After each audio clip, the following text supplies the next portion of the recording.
네, 우리 성경 말씀 골로새서 같이 보도록 하겠습니다. 오늘부터 골로새서를 한 장씩 보도록 할 텐데요. 오늘 1장을 보고 다음 주에 골로새서 2장을 보고 이렇게 골로새서 4장까지 같이 보도록 하겠습니다.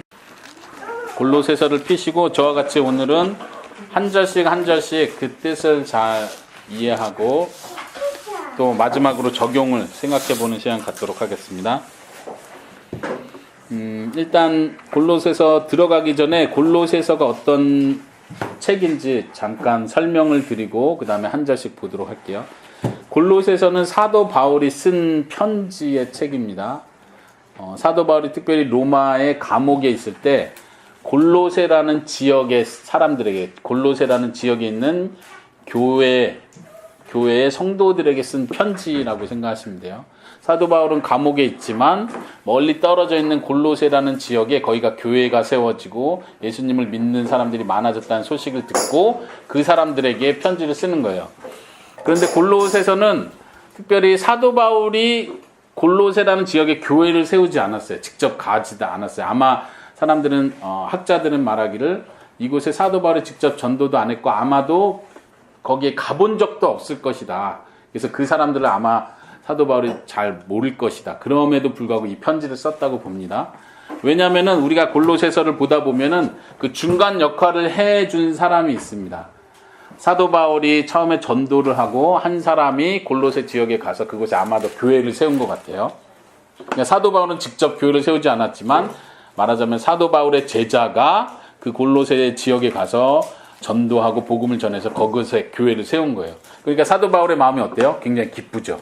자기가 직접 가진 않았지만 하나님의 말씀, 복음이 이렇게 전파되는 걸 보면서 아, 그곳에도 예수님을 잘 믿는 사람이 있다는 소식을 듣고 기뻐서 편지를 쓰게 되는 거예요.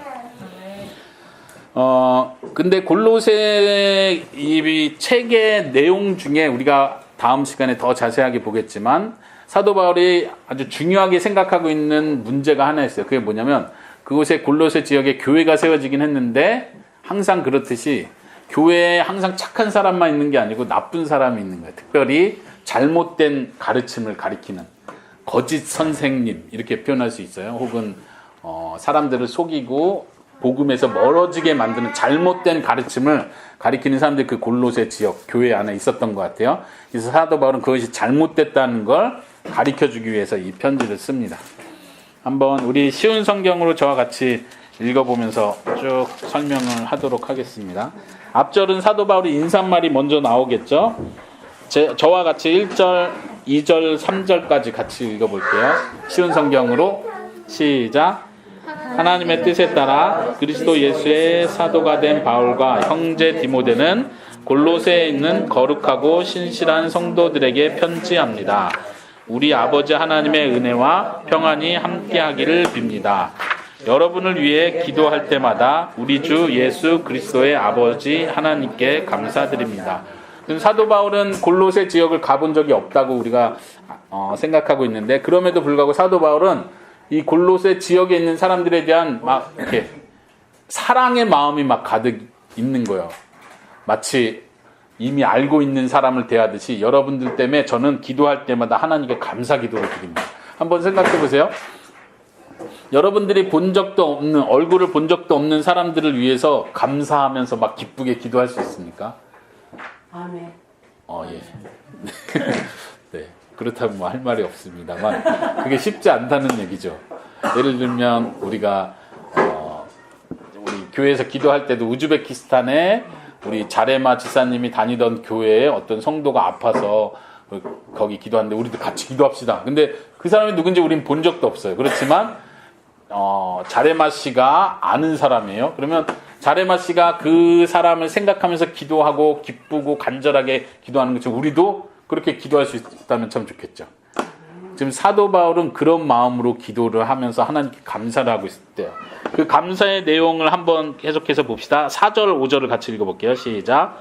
그것은 여러분이 그리스도 예수를 잘 믿고 모든 성도를 사랑하고 있다는 소식을 들었기 때문입니다. 여러분의 이러한 믿음과 사랑은 하나님께서 여러분들을 위해 하늘에 예배해 두신 것에 대한 소망에서 나온 것 아닙니까? 이 소망에 대해서는 처음 여러분이 복음을 받을 때 이미 들었던 것입니다. 지금 감사의 내용이 뭐예요? 4절 5절에 보니까 먼저 잘 믿고 있다는 것 때문에 감사하고 있는 거예요. 예수님을 잘 믿고 있다니 너무 기쁩니다. 감사하고 있습니다. 또 4절에서 사랑 때문에 감사의 기도를 드려요.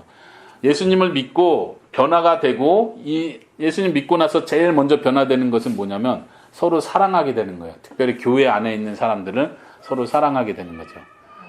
교회는 그런 곳이에요. 교회는 예수님을 믿는 사람들이 모인 곳이고 믿는 사람들이 서로 사랑하면서 서로 관심을 가져주고 서로 아껴주고 돌봐주고 서로를 배려해주고 이런 모습들이 있다는 소식을 듣고 사도 바울이 감사의 기도를 드리는 거예요. 5절에 보니까 특별히 소망에 대한 이야기를 해요. 믿음에 대한 이야기를 하고 사랑에 대한 이야기를 하고 그 다음에 소망에 대한 이야기를 하는데 소망에 대해서 말하면서 뭐라고 말하냐면 여러분들이 그리스도를 잘 믿는 것 그리고 여러분들이 서로 사랑하는 것은 바로 이 소망 때문입니다. 이렇게 설명을 하고 있어요. 원어에서 보면 이 부분이 더 잘 표현이 돼요. 우리의 믿음과 우리의 사랑의 근거가 뭐냐? 왜 우리는 서로 사랑하죠? 왜 우리는 예수님 그렇게 열심히 믿죠? 왜냐하면 하늘에 쌓여 있는 소망 때문입니다. 여러분들에게도 이런 소망이 있습니까? 어떤 소망이에요?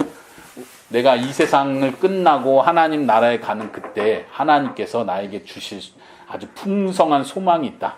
나에게 주실 하나님의 크신 선물, 복이 있다는 걸 믿는 거예요. 그 소망 때문에 예수님을 이 땅에서 더 열심히 믿게 되고 그 소망 때문에 다른 사람 더 사랑할 수 있게 되는 것입니다.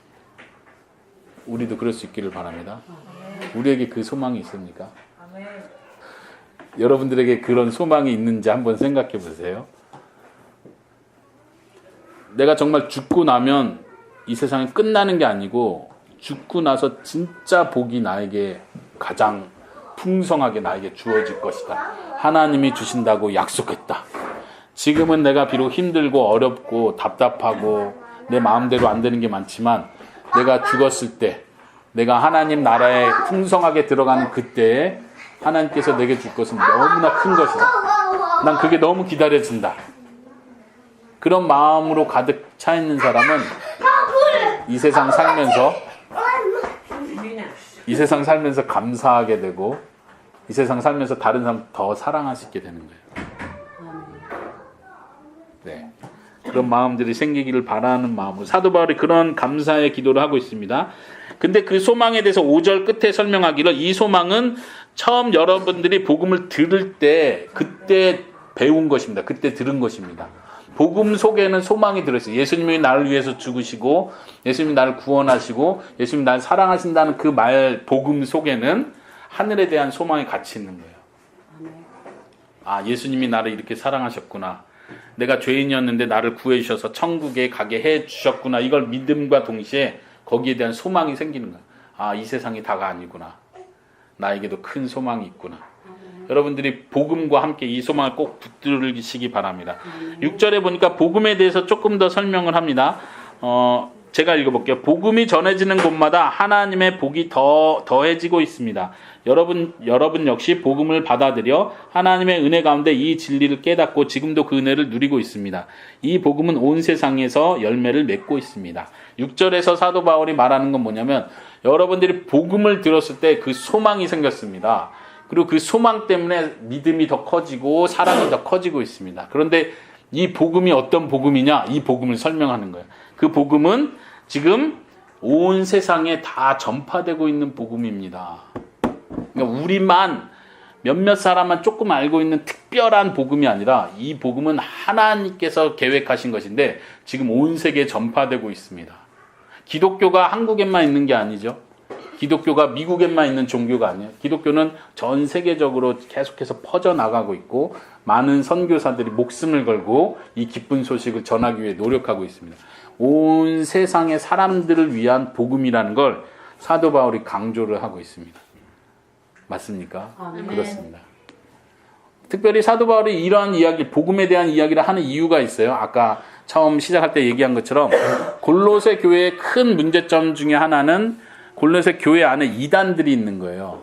이단은 다른 잘못된 교훈, 잘못된 가르침을 가르치는 사람을 이단이라고 그래요. 이 이단들은 특별히 어떤 생각을 가지고 있냐면 이 복음은 우리만 알 수 있다. 이거는 똑똑한 몇 명만 알 수 있는, 깨달을 수 있는 것이다. 다른 사람들은 다 깨달을 수 없다. 우리는 깨달을 수 있다. 이런 걸 강조하는 거예요. 혹시 여러분들 이단들을 만나보셨습니까?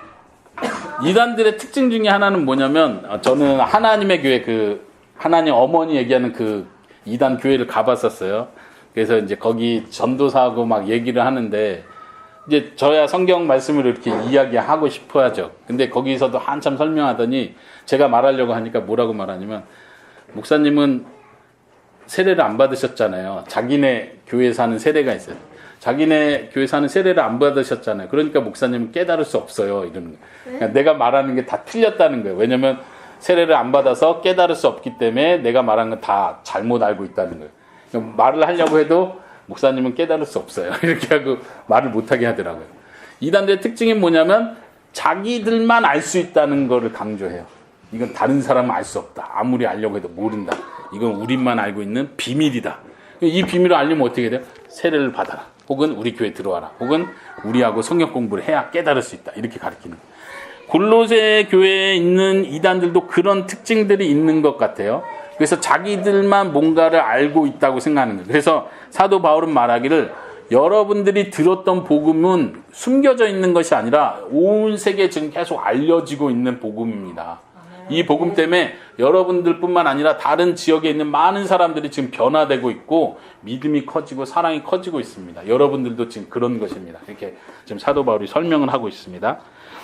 계속해서 7절, 8절을 눈으로 한번 보세요. 7절, 8절에는 한 사람을 소개합니다. 이름이 에바브라라는 사람을 소개해요. 이 에바브라는 아까 제가 설명한 골로새 교회를 세운 사람인 것 같아요. 정확하게 성경에서는 표현 안 되지만 사도 바울에게 배웠고 아마 제자였던 것 같고, 그리고 에바브라가 골로새 지역에 가서 전도를 하면서 교회를 세웠던 사람인 것 같아요. 그러면서 실절에서 에바브라는 신실한 일꾼입니다. 이렇게 에바브라를 칭찬해요. 8절에서도 에바브라가 여러분들의 소식을 나에게 알려줬습니다. 그래서 내가 편지를 씁니다. 여기서도 에바브라는 사람을 나중에 4장에 가서 마지막 인사할 때도 또 한 번 언급해요. 에바브라는 아주 훌륭한 하나님의 일꾼입니다. 에바브라 큰 일을 했었습니다. 한번 찾아볼까요? 4장 뒤로 넘겨보세요. 4장 12절, 13절을 한번 눈으로 보세요. 4장 12절, 13절에서도 에바브라가 한 번 더 소개되죠. 인사말에서도 에바브라를 소개하고 끝날 때도 에바브라를 또 소개해요. 그러면서 그 사람은 열심히 신앙이 성숙한 사람이고 우리의 동료이고, 또 13절에 보면 골로새 지역뿐만 아니라 라오디게아, 그 다음에 히에볼리에 있는 사람들을 위해서도 열심히 일하는 사람입니다. 한 사람을 강조하는 이유도 있어요. 왜냐면 지금 골로새 교회 사람들은 계속 생각하기를 잘못된 가르침을 자꾸 듣다 보니까 우리가 정말로 잘못 배웠나? 우리가 처음 복음 들었던 게 잘못된 것이었나 의심하기 시작하겠죠. 그러니까 사도 바울은 말하길 아닙니다. 여러분들이 복음을 제대로 들은 것입니다. 그래서 지금 이렇게 믿음이 크고 사랑하고 있는 것입니다. 저는 이걸 감사하고 있습니다. 특별히 여러분들에게 복음을 가르쳐준 에바브라라는 사람도 굉장히 훌륭한 하나님의 일꾼이고 우리의 동료입니다. 이걸 강조하는 거예요. 왜 강조해요? 예, 사람들 자꾸 의심을 하니까, 우리가 배운 게 제대로 배운 거 맞나 의심을 하고 자꾸 이단들에게 빠져가니까 아닙니다. 제대로 배운 겁니다. 이걸 강조하고 싶은 거예요. 사도 바울이 직접 가르쳤다 하면 사람들이 그 훌륭한 사도 바울이 우리를 가르쳤어 하고 흔들리지 않을 텐데, 사도 바울은 골로새 교회에 온 적도 없고 에바브라라는 사람이 정말 훌륭한 사람인지는 잘 모르겠고 하니까 사도 바울이 계속 칭찬을 해주는 거예요. 이 사람은 골로새 지역뿐만 아니라 다른 지역에서도 훌륭하게 하나님 복음 전하는 일을 잘하고 있는 사람입니다 하면서 여러분들이 배운 복음이 아주 훌륭한 제대로 된 복음이라는 걸 먼저 딱 가르쳐주고 있는 것입니다. 그게 9절까지 내용이고요. 다시 1장으로 돌아와 보세요. 쭉 한번 봅시다.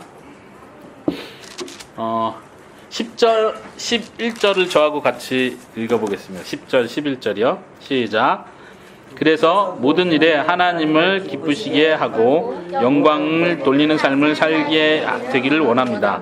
또한 모든 선한 일에 열매를 맺으며 하나님에 대해 더 많이 알아가기를 기대합니다.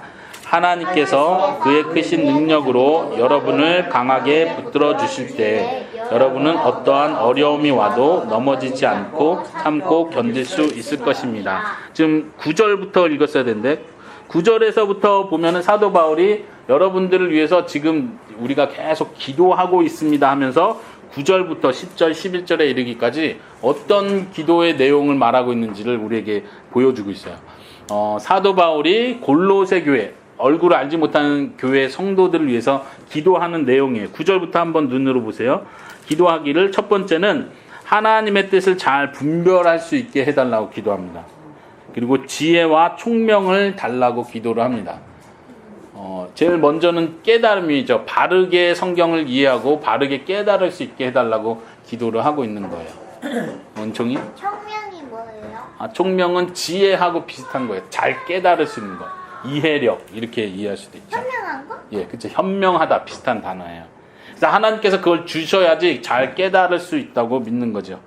그리고 10절에도 보시면요.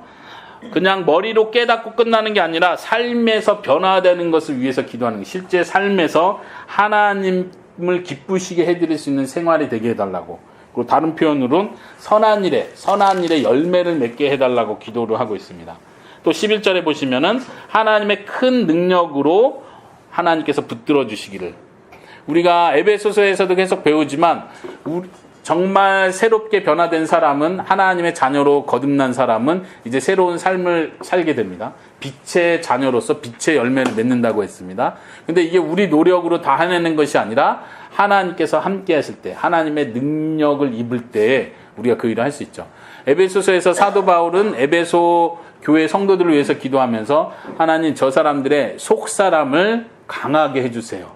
이런 기도를 했었죠. 그때도 똑같이 하나님의 능력으로 성령님의 능력으로 저들의 속사람을 강하게 해주십시오. 이렇게 기도를 했는데 여기 골로새서에서도 똑같이 사도 바울이 하나님의 능력이 저들에게 있기를 위해서 기도합니다. 이 기도 내용을 보면서 우리도 똑같이 기도할 수 있어요. 여러분들 자신을 위해서 기도할 때 이 기도를 하시기 바랍니다. 하나님의 뜻을 잘 분별할 수 있게 해주세요. 지혜와 총명을 주세요. 그리고 하나님의 능력으로 저를 채워주세요. 그래서 하나님이 기뻐하시는 행동을 할 수 있도록 내가 그러한 삶을 살 수 있도록 하나님 나에게 능력을 주세요. 이렇게 기도하시기 바랍니다. 그 베트남어로도요 10절, 11절의 기도를 우리 은혜씨, 광탄도 이 10절, 11절을 이렇게 기도하세요. 읽으면서 베트남어로 읽으면서 하나님 나도 이렇게 해주세요. 하나님의 능력을 주세요. 이렇게 기도하시기 바랍니다. 네. 한번 12절, 13절, 14절까지 한번 같이 또 읽어봅시다. 시작. 우리 아버지께 감사의 고백을 올려드립니다. 하나님께서는 빛 가운데 살아가는 자녀들을 위해 모든 것을 예비해 두셨습니다. 어둠의 세력에서 우리를 구하셨으며 그분이 사랑하는 아들의 왕국으로 우리를 옮겨주셨습니다. 우리의 모든 죄에 대해 아들의 피로 대신 값을 치르시고 우리를 용서해 주신 것입니다.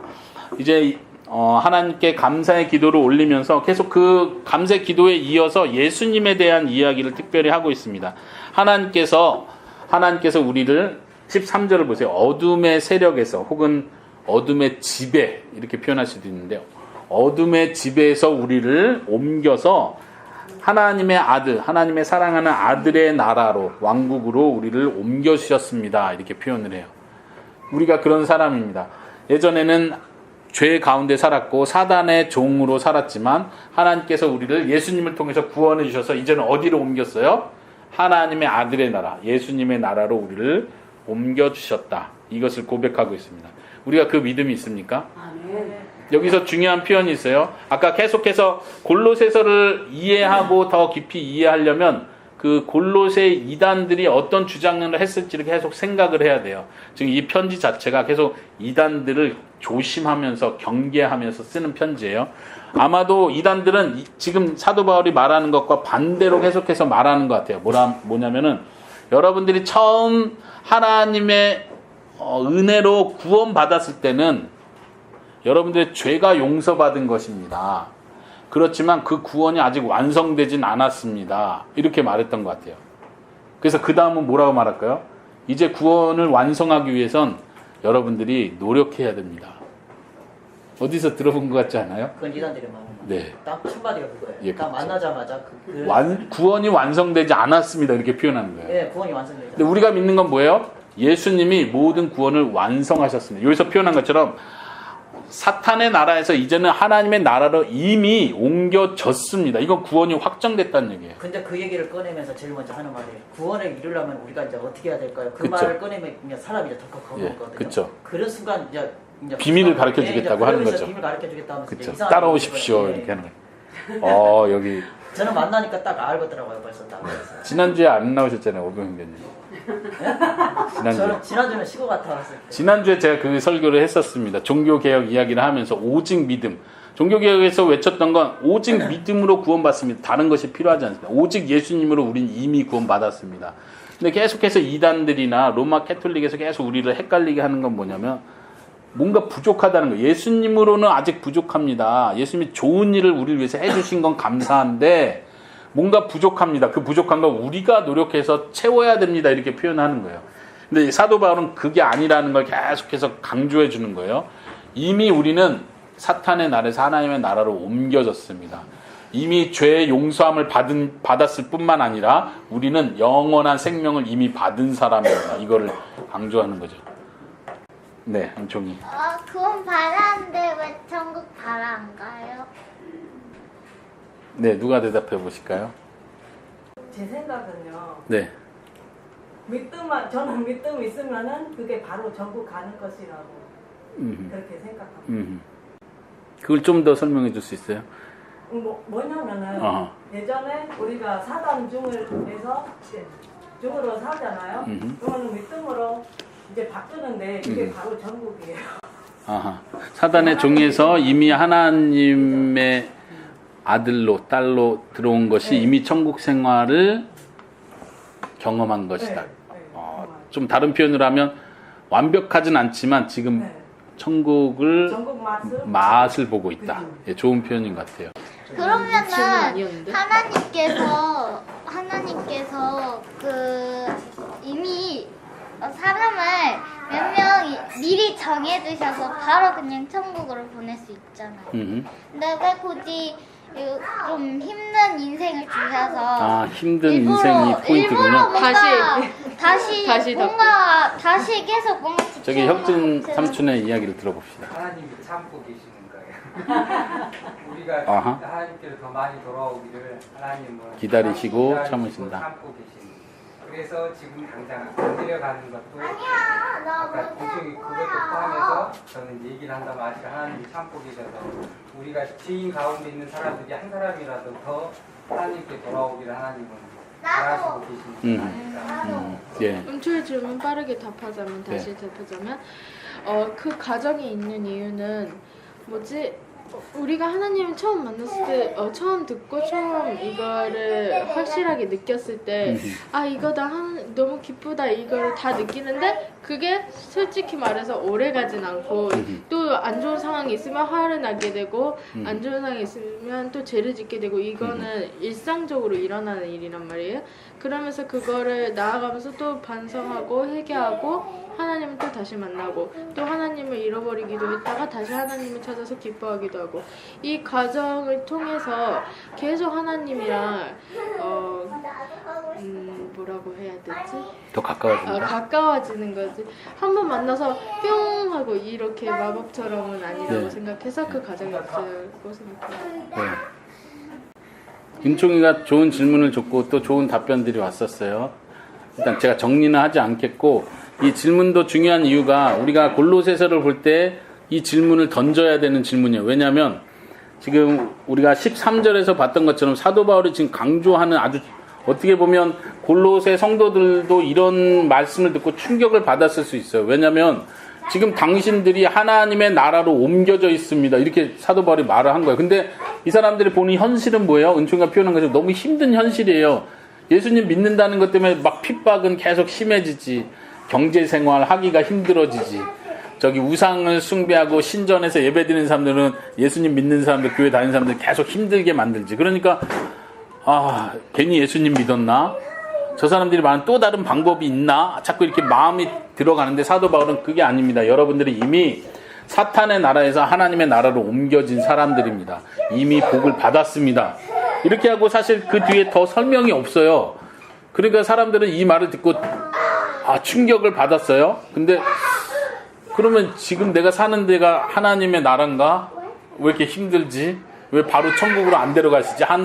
하늘의 나라로 나를 데리고 가지 않으시지? 이런 생각 당연히 했겠죠. 은총이가 했었던 질문처럼. 그런데 이제 몇 분들이 대답하신 것처럼 우리는 그 이유들을 조금씩 알고 있어요. 틀린 말을 하신 분은 없다고 생각이 들고, 근데 골로새서 안에서 여러분들이 그걸 좀 더 발견해 갈 수 있기를 바랍니다. 이제 은조가 좋은 질문 했는데 지금 다 답하기보다 여러분들이 그 질문을 마음속에 가지시고 계속 골로새서 끝날 때까지 그 생각 하셔야 돼요. 오늘 적용도 제가 그런 적용들을 생각해 봤는데 한번 생각해 보세요. 내가 진짜 하나님의 나라로 옮겨진 사람이라고 믿고 있는가? 그렇다면 내가 살고 있는 지금 나의 생활은 정말 하나님 나라에서 사는 것처럼 살고 있는가? 정말 그렇게 행복한가? 정말 그렇게 기쁜가? 하나님 나라로 옮겨진 사람인데 그렇지 못하다 느낄 때가 우리가 더 많다는 거예요. 그런데 잘 보시면 뒷부분에서 그 얘기를 좀 더 할 건데 한번 24절을 먼저 잠깐 볼까요? 24절에 사도 바울은 뭐라고 말하냐면 제가 읽어보겠습니다. 나는 여러분들을 위해 받는 고난을 기뻐합니다. 자신의 몸인 교회를 위해 그리스도께서 겪어야 할 고난의 남은 부분을 내가 겪을 수 있으니 그것을 기쁨으로 견뎌냅니다. 지금 사도 바울은 어떤 상황이에요? 아까 설명했죠? 감옥에 있는 상황이에요. 근데 지금 사도 바울이 감옥 밖에 있는 사람들을 위해서 내가 여러분들을 위해서 고난을 받고 있고 근데 난 그거를 기뻐하고 있습니다. 사도 바울은 진짜 자신이 하나님의 나라로 옮겨졌다는 걸 이미 믿고 있는 사람이에요. 감옥 생활하면서 기쁩니다 이렇게 할 수 있어요? 감옥에서 뭐 항상 좋은 음식을 갖다 줬나요? 잠 잘 잘 수 있도록 막 도와줬나요? 그게 아니에요. 핍박을 받고 있고 현실, 눈에 보이는 현실은 너무 힘들어요. 괴로워요. 슬퍼요. 외로워요. 근데도 사도 바울 마음속에 기쁨이 있는 거예요. 내가 지금 이 세상에서 살아가는 이유와 목표가 분명히 있다는 걸 느끼는 거예요. 하나님이 나와 함께하고 있다는 걸 느끼는 거예요. 그러니까 기뻐할 수 있는 거예요. 지금 복음을 전하는 일을 위해서 계속 수고하고 힘쓰고 있는데 이것 자체가 나에겐 너무 기쁨이라고 말을 할 수 있는 거예요. 사도 바울이. 우리가 사도 바울한테 배울 수 있는 게 그런 거예요. 우리는 어쩌면 하루하루 바쁘게 살아가면서 그냥 오늘 회사 가는 거, 오늘 사람을 만나서 생기는 문제들 이런 것 때문에 힘들어하고 행복한 날은 언제 오나? 나는 언제 저금을 해서 좋은 집을 갖나? 나의 자녀들은 언제 똑똑한 아이들로 다 클까?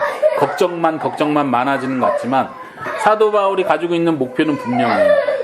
지금 하나님의 나라가 여기에 있다. 내가 그 하나님의 나라 안에서 이미 기쁨을 누리고 있다. 여러분들이 그런 경험들을 할 수 있기를 바랍니다.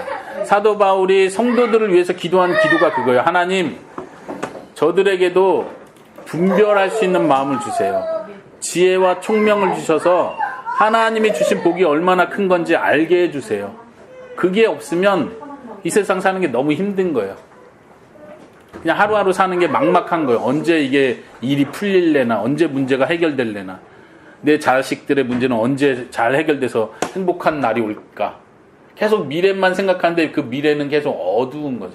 근데 우리에게 하나님께서 능력으로 우리의 눈을 밝혀주시면 지금 살아가는 지금 이 순간에 기쁨과 감사가 넘칠 수 있습니다. 아까 아라 씨가 표현한 것처럼 그런 사람들은 지금 이곳에서 하나님의 나라를 맛보는 거예요.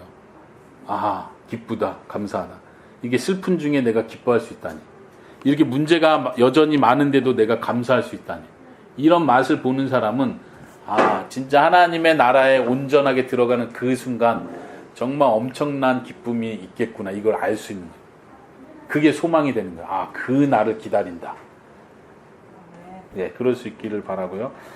다시 돌아와서요. 본문으로 돌아와서 15절부터 23절까지를 쭉 볼 텐데 15절부터 23절까지는요. 사도 바울이 특별히 기도와 연결해서 이제는 예수님에 대한 이야기를 쭉 합니다. 사도 바울이 무슨 이야기를 꺼낼 때마다 사도 바울은 항상 예수님을 높이는 고백을 해요. 예수님은 너무 대단하십니다. 예수님 너무 훌륭하십니다. 이 얘기를 계속해요. 사도 바울의 마음속에는 지금 예수님으로 가득 차 있어요.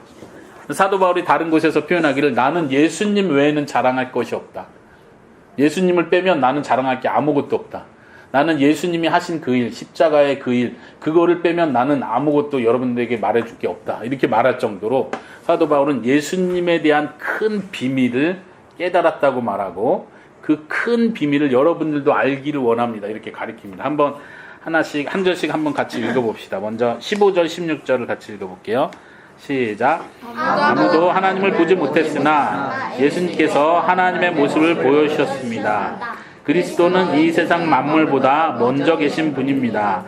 그의 능력으로 하늘과 땅에 있는 모든 것과 눈에 보이는 것과 눈에 보이지 않는 것과 모든 권세와 지위, 주권, 능력이 생겨났습니다. 이 모든 것이 그리스도에 의해 창조되었으며 또 그리스도를 위해 창조되었습니다. 아멘. 15절에는 개역개정 성경에 이렇게 표현되어 있어요. 예수님은 하나님의 형상이시다. 이렇게 표현해요. 예수님은 하나님의 형상이다. 하나님을 보여준다는 거예요. 하나님의 모습을 그대로 보여준다는 거예요. 그리고 예수님은 이 세상 모든 것보다 먼저 계신 분이다. 혹은 다른 말로 표현하면 장자, 첫째 아들이다. 이렇게 표현할 수 있어요. 예수님은 모든 피조물 위에 첫째 아들이다. 이렇게 표현하는 거예요. 가장 높으신 분이라는 걸 표현하는 거예요. 16절에서 능력으로 그의 능력으로 하늘에 있는 것과 눈에 보이는 것, 눈에 보이지 않는 모든 것이 그분을 통해서 만들어졌습니다. 예수님에 의해서 창조가 되었다는 이야기를 하는 거예요. 예수님은 단지 피조물이 아니라 예수님은 창조자이십니다. 아멘. 아멘. 우리가 믿는 예수님, 사람으로 이 땅에 오신 그분은 그냥 사람이 아니라 하나님이십니다. 창조하신 분이십니다. 그걸 강조하고 있습니다. 그 뒷부분에 보면 모든 것이 그리스도에 의해 창조되었고 그리스도를 위해서 창조되었습니다. 이렇게 표현하고 모든 것이 예수님 중심으로 이 세상이 만들어졌다는 것을 강조합니다. 하나님 아버지께서 이 세상을 창조하실 때 하나님께서는 이 세상을 예수님께 선물로 만들어 주셨습니다. 여러분들을 만드셨는데 우리를 만드신 이유가 예수님께 선물로 주시기 위해서 만드신 거예요. 이해되십니까? 네, 우리는 예수님의 선물이에요. 우리가 예수님의 선물. 그래서 에베소서에서 우리가 봤던 것처럼 교회를 표현하기를 예수님의 무엇이다? 교회는 예수님의 예수님이 머리고 신부다. 에베소서 5장에서 부부간의 이야기를 할 때 교회를 가리켜서 예수님의 신부라고 표현해요. 그리고 교회를 하나님께서 예수님께서 깨끗하게 만드시고 거룩하게 만드셔서 예수님 앞에 갖다 놓으신다. 이런 표현을 해요. 마치 신랑 신부가 결혼하기 위해서 신부를 예쁘게 꾸미고 신랑 앞으로 이렇게 딱 데려오는 것처럼 우리가 본래는 더러운 사람이었는데 예수님의 피로 우리를 깨끗하게 하시고 마치 신랑 신부가 결혼할 때처럼 우리를 예쁘게 만드신 거예요. 그리고 예수님 앞에 딱 갖다 놓으신 거죠. 이것은 예수님이 하신 일이지만 또 하나님이 계획한 일이에요. 처음부터 계획하신 일. 이 세상을 만들 때부터 예수님을 위해서 이 세상을 만드셨습니다. 이 세상을 만드실 때부터 예수님을 통하여 모든 것이 될 수 있도록 모든 것이 예수님 안에 있을 때 진짜 모습을 갖출 수 있도록 그렇게 만드신 거예요. 우리가 예수님 안에 있을 때 가장 행복한 이유도 거기 있어요. 하나님이 본래 그렇게 만드셨어요. 예수님 안에 있도록 우리를 만드셨어요. 근데 우리가 자꾸 예수님 밖으로 나가니까 자꾸 슬퍼져요. 불행해져요. 우리 마음대로 다 하면 더 행복할 것 같은데 그게 아니라는 걸 깨닫습니다.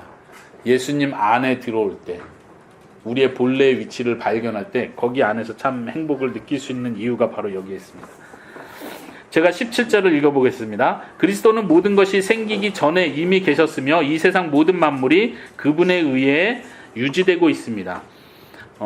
모든 것 전에 모든 것 앞에 계셨다. 선재하신다. 그러니까 창조 전에 계신 분이라는 것을 보여주고 있고요. 그리고 모든 것이 그분에 의해서 유지되고 있습니다. 혹시 17절 개역개정으로 어떤 단어가 나오죠? 또한 그가 만물보다 먼저 계시고 만물이 그 안에 함께 섰다. 이 중요한 단어인데 함께 서 있다. 혹은 함께 놓아두다 이런 표현이고요. 다른 표현으로 하면 함께 모였다. 이렇게 특별히 에베소서에 보면은 하나님의 경륜 이런 표현을 쓰면서 하나님께서는 하늘과 땅의 모든 것을 하나로 만드신다. 이런 표현 하시죠. 그때 모이게 만든다 이 단어거든요. 그 단어와 같은 의미로 쓰이고 있습니다. 그러니까 예수님 안에서 예수님에 의해서 모든 것이 다 연결된다, 유지된다. 그분에 의해서 모든 것이 다 움직인다는 걸 보여주는 거예요.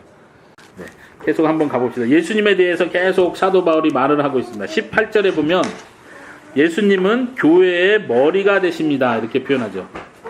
예수님은 교회의 머리가 되십니다. 그리고 예수님은 죽은 자들 가운데서 가장 먼저 살아나셨습니다. 거기서 가장 먼저 살아났다는 그 단어하고 15절에 가장 먼저 나신 분입니다. 먼저 계시면 이 단어가 지금 같은 단어를 사용하고 있어요. 다시 말하면 세상이 창조될 때 가장 먼저 나신 분이에요. 그리고 18절에서는 죽은 자들 가운데서 가장 먼저 나셨다는 건 구원과 연관된 이야기예요. 처음 창조됐을 땐 죽음이라는 게 없었죠. 하나님은 영원한 세상을 만드시길 원하셨어요. 근데 죄가 들어오면서 죽음이 생겼어요. 누군가 죽는 거예요. 그런데 이 죽음을 이길 수 있는 사람은 아무도 없어요. 모든 사람은 죽음에 의해 지배됐어요. 그래서 모든 사람이 다 죽게 되는데 어느 누구도 이 죽음에서 살아날 수 없었는데 누가 가장 먼저 살아나셨다고요? 예수님이 가장 먼저 죽음에서 살아난 거예요. 예수님이 살아난 것 때문에 우리도 죽음에서 살아날 수 있다는 걸 믿는 거예요. 구원과 연관된 거예요. 다시 말하면 예수님은 처음 창조할 때도 가장 높으신 분이십니다. 그리고 예수님은 구원에 있어서도, 다시 말하면 새로운 창조에 있어서도 예수님은 가장 높으신 분이십니다. 예수님이 머리가 되신다는 거예요. 교회의 머리가 되신다. 구원받은 자들의 머리가 되신다. 가장 높은 분이 되신다. 이렇게 이해할 수 있기 바랍니다. 19절에 하나님께서는 자신에게 속한 모든 것이 그리스도 안에서 살아가는 것을 기뻐하셨습니다. 쉬운 성경에서는 굉장히 많이 의역을 해놨는데요. 본래 뜻으로 얘기할 것 같으면 하나님께서 자신에게 속한 모든 것을 개역개정에서는 충만함이라고 표현했어요. 하나님의 모든 충만함이 예수님 안에 거하게 하셨다. 하나님께서 하나님의 모든 충만함을 그리스도 예수님께 주셨고 그 예수님이 우리의 충만함이 되시는 거예요. 예수님과 우리가 하나됨으로써 우리가 예수님 안에 거함으로써 그 하나님의 모든 충만함을 우리가 누리는 거예요. 충만함에 대해서 우리가 에베소서에서 제가 계속 강조를 했었는데 여기서는 좀 넘어가도록 하겠습니다. 한번 계속 봅니다. 20절, 21절을 제가 읽어볼게요. 하나님께서는 이 땅에 있는 것이나 하늘에 있는 것이나 모든 만물이 오직 그리스도를 통하여 하나님께 나올 수 있도록 화해할 수 있도록 정해놓으셨습니다. 그리스도께서 십자가에서 흘리신 보혈로 평화의 길을 열어놓으신 것입니다. 이전에는 여러분이 하나님과 단절되어 있었습니다. 여러분의 악한 행실 때문에 하나님과 멀어져서 마음으로는 하나님과 원수가 되고 만 것입니다. 예수님께서 하신 일이 무엇인지를 보여줍니다. 예수님을 통해서 모든 것이 하나님과 화해하게 되었다 이렇게 표현합니다. 모든 것이. 그리고 21절에서 우리의 옛날의 모습이 어떤 모습인지를 보여줘요. 옛날에 우리는 하나님으로부터 멀리 떨어져 있던 사람, 소외되어 있던 사람이었습니다.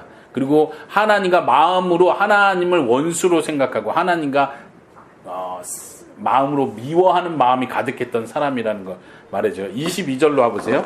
그런데 지금 우리는 어떤 모습입니까? 이제 그리스도께서 여러분을 하나님과 친구 사이로 화해시켜 주셨습니다. 여러분을 하나님께로 인도하기 위해 그분은 친히 사람의 몸을 입고 이 땅에 오셔서 십자가에 달려 돌아가셨습니다. 그분은 여러분을 아무 흠 없고 죄 없는 자로 만들어 하나님 앞에 세워주셨습니다. 22절은 쉬운 성경에서 좀 다르게 번역이 된 것 같은데요. 원어로 좀 더 본문을 더 자세히 얘기하면 예수님께서 화해시켜 주신 목적에 대한 이야기를 하는 거예요. 하나님과 화해하게 만드신 그 목적이 무엇이냐, 그 뒤에 나오는 부분. 여러분들을 아무 흠 없고 죄 없는 자로 만들어서 그분 앞에 서게 하기 위한 목적으로서 하나님과 화해시키셨습니다. 이해되십니까? 목적에 대한 이야기를 합니다. 다시 말하면 우리가 아까 우리 김선재 선생님이 표현한 것처럼 많은 사람들이 난 구원받았어, 난 천국에 갔어 하면 끝이라고 생각하는 거예요. 예수님 믿었어, 그러니까 행함은 중요하지 않아. 어차피 믿음으로 구원받는 거니까 내 행동은 중요하지 않아. 이렇게 말하는데 성경은 반복해서 말하고 여러분들이 구원받은 이유는 에베소서에서 하나님의 착한 백성이 되게 하기 위해서 구원하셨습니다. 이건 미리 예정하셨던 것입니다. 여기서도 똑같은 말을 하는 거예요. 하나님과 화해되는 건 구원을 말하죠. 하나님과 맡겼던 담이 허물어지고 죄 미워하는 마음이 사라졌던 것은 우리로 하여금 거룩한 자가 되게 하기 위한 목적으로, 우리가 흠없고 깨끗한 자가 되기 위한 목적으로 그 일을 하셨습니다. 그럼 문제는 뭐예요? 우리가 지금 깨끗한가요? 하나님은 법정으로 너는 죄가 없다라고 이미 말해줬어요. 너는 깨끗하다고 말해줬어요. 그런데 우리의 실제 삶은 계속해서 거짓말하고 계속해서 아까 표현한 사탄의 세력에, 어둠의 세력에 자꾸 넘어지는 모습을 봐요. 기뻐하고 감사해야 되는데 자꾸 내 모습은 불평하고 누군가를 미워하고, 우리가 더 착한 일을 많이 해서 하나님께 영광 돌리고 믿지 않는 사람들이 우리 모습을 보면서 야, 하나님 믿는 사람, 예수 믿는 사람 정말 착하다, 너무 마음이 좋다, 사랑이 많다 이렇게 느껴야 되는데 반대로죠. 네, 반대로 교회 다니는 사람들 저런다니까, 다 용서받았다고 하니까 죄를 더 많이 짓는 것 같아. 이런 욕을 도리어 먹는 거예요. 오히려 지금 그러고 있는 거예요. 하나님이 원하시는 모습은 그게 아니라는 거예요. 우리를 구원하신 목적은 하나님의 선한 백성이 되게 하기 위해서, 여기서 표현하는 것은 거룩하고 흠없는 자로 세우시기 위한 목적으로 그렇게 하셨다. 그렇다면 우리가 할 일은 뭐예요? 거룩하게 살아가는 거예요. 근데 우리에게 그 힘이 있어요? 없다는 거예요. 어떻게 해야 돼요? 하나님 도와주세요. 하나님의 능력으로 나를 채워주세요. 사랑할 수 있는 힘을 주세요. 나를 계속해서 날마다 새롭게 변화시켜주세요. 하나님, 저 사람이 미워요. 난 저 사람을 사랑하기가 너무 힘들어요. 나에게 사랑할 수 있는 마음을 주세요.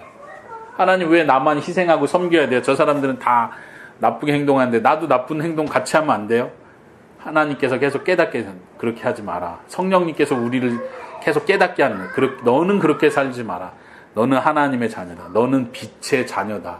착한 일을 해라. 선한 일을 해라. 거짓말하지 마라. 사람들이 자기 좋아서 막 마음대로 사는 그런 삶을 살지 마라. 시간을 아껴라. 목표를 가지고 하나님을 기쁘시게 해드리면서 살아라. 계속 성령님께서 우리 속에서 그 일을 하시는 거예요. 그리고 우리에게 힘을 주시는 거예요. 때로는 넘어지지만 다시 일어나게 했어요. 왜요? 그것이 하나님의 목표이기 때문에. 하나님이 우리를 구원하신 목표이기 때문에 그 일을 계속 하신다는 거죠. 우리가 그렇게 살 수 있기를 바랍니다. 23절도 한번 같이 읽어봅시다. 시작. 만일 여러분들이 들은 복음을 굳게 믿고 그것을 붙들고 있으면 하나님의 그 모든 일을 이루실 것입니다. 믿음 안에서 흔들리지 말고 굳게 서십시오. 복음 안에서 받은 소망을 잊지 말기 바랍니다. 이제 그 복음이 온 세계에 퍼져나가고 있습니다. 나 바울은 바로 이 복된 소식을 전하는 사람입니다. 네. 사도 바울이 개역개정에도 좀 이야기가 좀 약간 애매한 구절이긴 한데요. 여기서 말하는 건 만일 여러분들이 복음의 소망에 흔들리지 아니하면 그렇게 된다 이렇게 표현하는 거예요. 여기서 만일이라고 가정한 건 될지 안 될지 모른다는 뜻이 아니라 반드시 그렇게 된다는 확신 가운데 이런 가정법을 쓰는 건데, 다시 말하면 여러분들이 믿음 위에 굳게 서게 될 것입니다.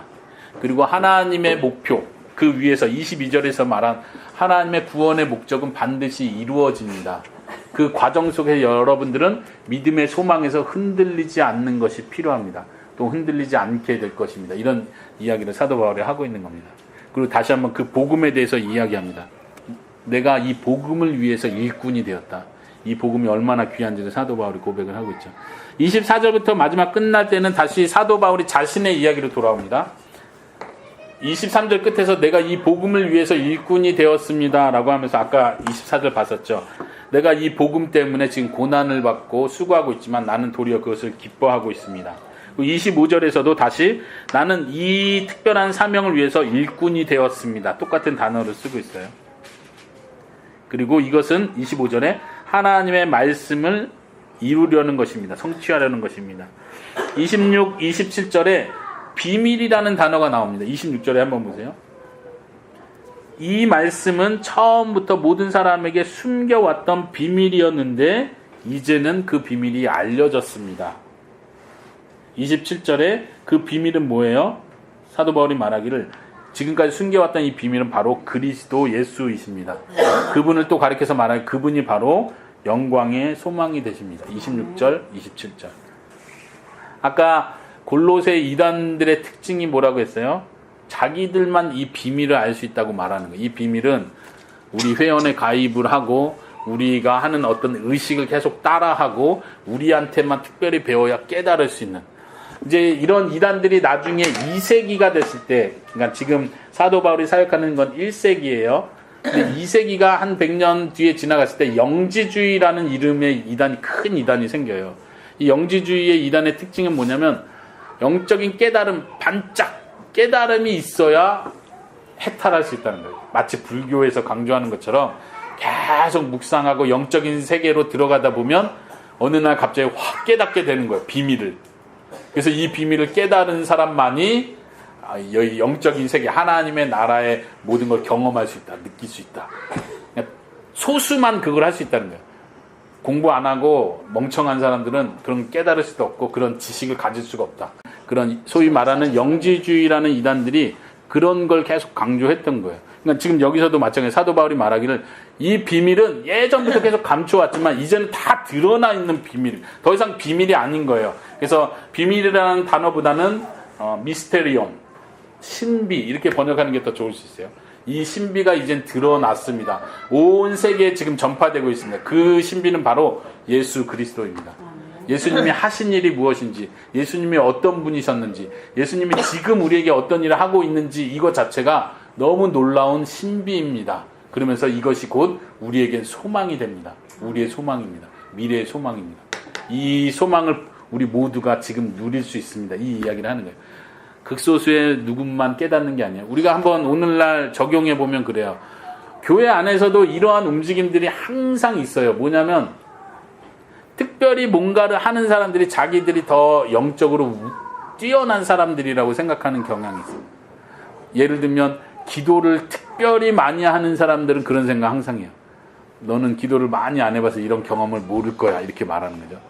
혹은 성경을 많이 아는 사람들이 이거는 보통 사람들은 못 깨닫는데 나는 성경을 붙들고 살다 보니까 깨달음이 오더라고. 그래서 마치 자기한테 배워야만 성경의 진짜 진리를 깨달을 수 있는 것처럼 강요하는 거예요. 그렇지 않아요. 성경은 모든 사람들이 신실한 마음으로 읽을 때 깨달을 수 있도록 하나님이 우리에게 주신 거예요. 아멘. 기도도 마찬가지. 기도는 특별한 사람들이 할 수 있는 특권이 아니에요. 예수님을 믿는 모든 사람들이 하나님을 아버지라 부를 수 있는 거예요. 하나님 아버지라 부르고 예수님의 이름으로 하나님의 은혜를 받을 수 있는 게 기도예요. 우리가 이것을 잘못 오해하면 이 사람은 교회 안에서 어떤 특별한 일을 열심히 하고 있는데 이 사람만 특별히 안 하보다. 하나님이 이 사람한테만 특별한 은혜를 주나 보다 이렇게 생각해요.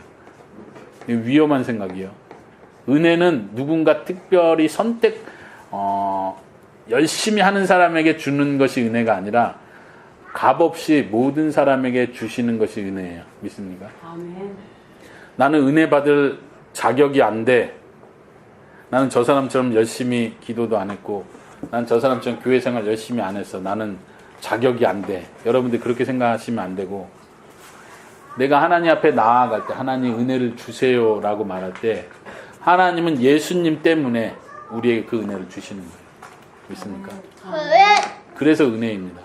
값없이 거저 주시기 때문에 은혜라고 표현하는 거죠. 우리 박원준 선생님 나는 술을 먹고 담배를 펴서 은혜를 못 받아 이렇게 생각하지 마시고 은혜는 하나님께서 그냥 다 선물로 주시는 게 은혜입니다. 그렇죠? 우리가 그 은혜를 다 누릴 수 있기를 바랍니다. 뭐가 필요해요? 하나님 나에게 그 은혜가 필요합니다 라고 말하는 사람에게 그 은혜를 주시는 거예요. 주 예수를 찾으라. 주 예수의 이름을 불러라. 그러면 구원을 받을 것이다. 하나님께서 선물로 주신다는 뜻이에요. 우리가 그걸 잊지 않기 바랍니다. 사도 바울은 이것 때문에 28, 29절 마지막까지 보면요. 사도 바울은 이 복음을 늘 전하는 사람으로서 그 영광을 누리고 있습니다. 사도 바울과 사도 바울의 동역자들이 이 복음을 가리키기 위해서 최선을 다한다고 이야기를 합니다. 서로 각 사람들을 권고하고 가르치고 그렇게 하려고 하는 목적 자체가 성도들을 성숙한 사람으로 세우기 위해서다. 그건 하나님께서 원하시는 거예요. 하나님께서 구원하신 목적이 깨끗하고 거룩하고 흠없는 자로 세우기 위해서 구원하셨다고 말한 것처럼 그 과정 속에서 하나님은 사역자들, 지도자들, 가르치는 사람들을 보내셔서 교회 안에서 더 수고하는 사람을 통해서 성도들이 성장할 수 있도록 더 온전한 사람이 될 수 있도록 하셨다. 사도 바울은 거기서 기쁨을 누리고 있습니다. 29절에서도 말하기를 나는 이 일을 위해서 힘쓰고 있습니다. 하나님께서 주시는 능력을 따라서 최선을 다하고 있습니다. 이렇게 표현합니다. 우리가 마지막 골로새서를 쭉 보면 1장을 보면서 같이 적용해 봤으면 하는 것들이 있어요. 우리도 사도 바울처럼 자신이 지금 어려운 가운데 감옥 생활을 하고 있으면서도 내가 하나님의 일을 하는 것 때문에 기쁘다 이렇게 고백할 수 있습니까? 아멘. 우리는 다 전도사고 다 목사고 그러지 않습니다. 우리는 교회 성도입니다. 하나님 믿는 사람입니다. 그럼 우리가 하나님의 나라를 위해서 하나님의 교회를 위해서 할 수 있는 일은 무엇이 있을까요? 교회에서 봉사하고 교회에서 다른 사람을 섬기고 하는 일도 있겠지만 내가 믿음으로 자라가는 그 일이 하나님 보시기에 내가 원하던 그 일이다. 다시 말하면 여러분들이 하루하루 생활할 때 회사에서 직장에서 가정에서 아이를 보면서 또 사람들 만나면서 하루하루 생활하는 그 생활 속에서 내 믿음이 지금 성숙해 가고 있구나. 하나님이 원하시는 모습 때 하나님을 기쁘게 하면서 살고 있구나 라고 느낀다면 그것이 하나님이 원하는 일, 하나님의 일을 하고 있다는 것을 이해하시기 바랍니다. 제 말이 좀 어렵나요? 다시. 여러분들이 성장하는 일이 하나님이 기뻐하는 일입니다. 여러분들이 믿음에서 자라가는 일이 하나님이 여러분들에게 원하시는 일입니다. 하나님이 여러분들 구원하신 목적입니다. 여러분들이 성장해 갈수록 가정에서, 회사에서, 사람들 관계에서 더 좋은 영향을 끼칠 수 있을 것입니다. 믿음으로 성장할 수 있기를 바랍니다. 우리 같이 한번 기도합시다.